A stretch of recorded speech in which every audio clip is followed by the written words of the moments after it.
What we're going to be talking about today is reinforcement learning and deep Q learning, specifically deep Q networks.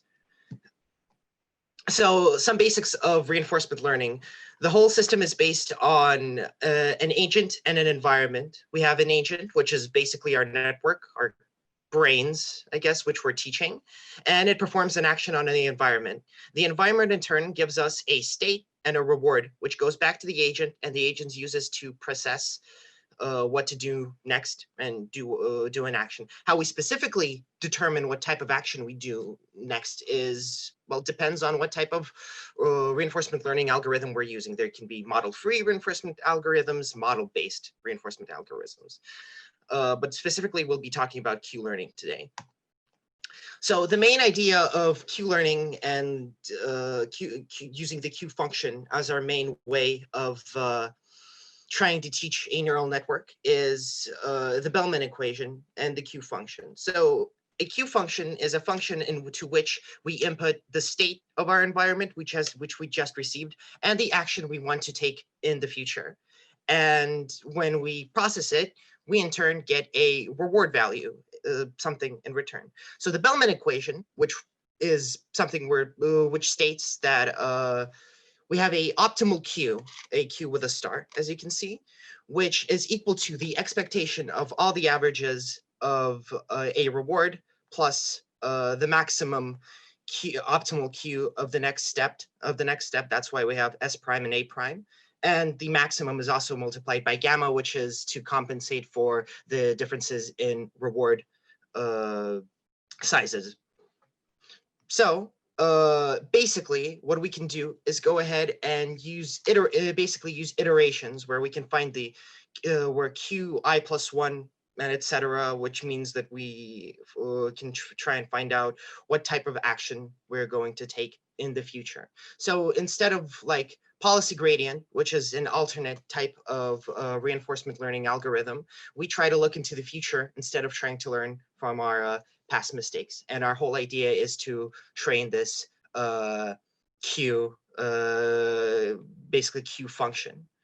So let's go ahead and say that we're going to start moving towards this optimal Q with a star. So our best Q, by approximating it from our previous non-optimal Q by saying that we input a state, an action, and also theta, which is weights, basically. It's just random values that we put in to go ahead and optimize our work.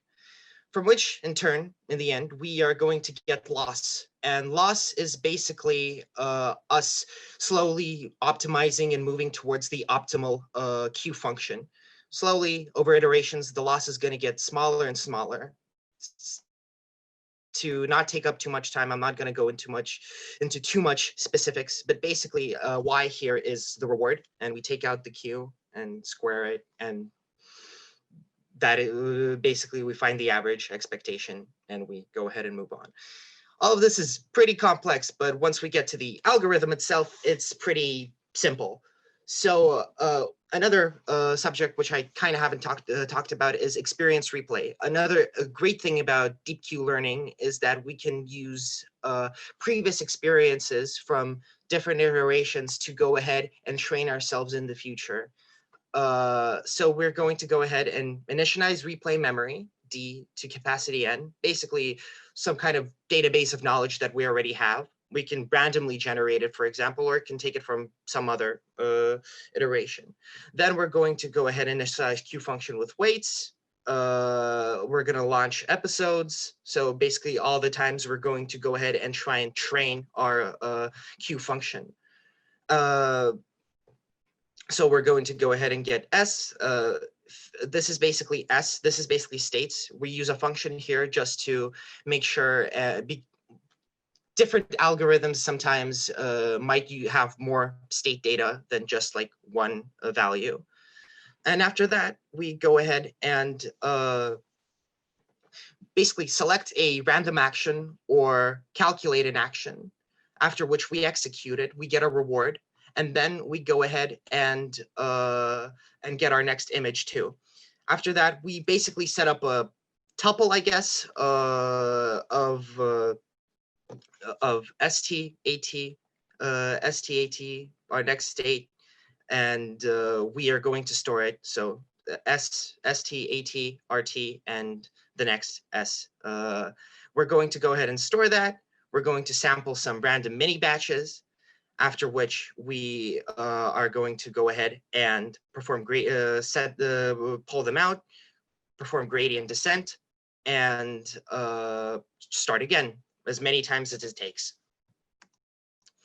So what we're going to specifically look at, one of the more simpler problems while using Q-learning, is the card balancing problem. As you can see, we have a cart that is trying to balance a pole on it. On the right, you can see some, I guess you could say, statistics, what parameters we have for the cart, as cart position, cart velocity, pole angle, pole velocity at tip, etc.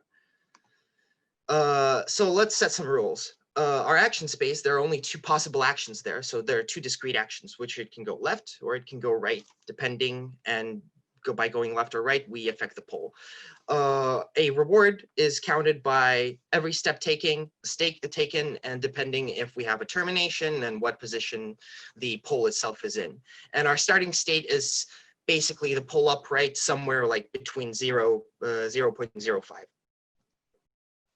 Our termination is when we have a pole angle that is more than 12% in either way. Cart position is way too far, or episode length is too big. Basically, if we have an episode, we can have an episode that is going for infinity because because the neural network is so well trained that it's never going to fall down. So we just stop it at 200, and we're going to consider our problem solved when we have an average of 195 reward over 100 consecutive trials. So this is a very simple visualization of our state on the left, which is what we get after every iteration, like cart position, cart velocity, pole angle, pole velocity at tip. In the middle, we have the neural network, which we input into, which has all of our Q functions and data. And at the end, we basically get the predicted reward. So Q with that state is either a reward 0 or reward 1, depending. So these are some tests that I ran. On the left, you could see how the rewards scale. So we start at pretty low rewards, so like around 75-ish, 100-ish. And over 10,000 episodes, we gradually increase to 200, where at around 6,000 iteration, it just flatlines, except for this small part. But deep Q learning is specific in that way that sometimes it can be either really good or really bad. And sometimes it can just make mistakes out of nowhere. And on the right, we have our loss value, which is green. And as you can see, it starts pretty big and then it gradually gets smaller. And epsilon value, which is our randomness value for our Q function to set it to explore, I guess you could say. And this is an example of a trained agent. So as you can see, it just basically balances. And that's about it. That's my work. Thank you for listening. Any questions? Thank you very much. The presentation was very good.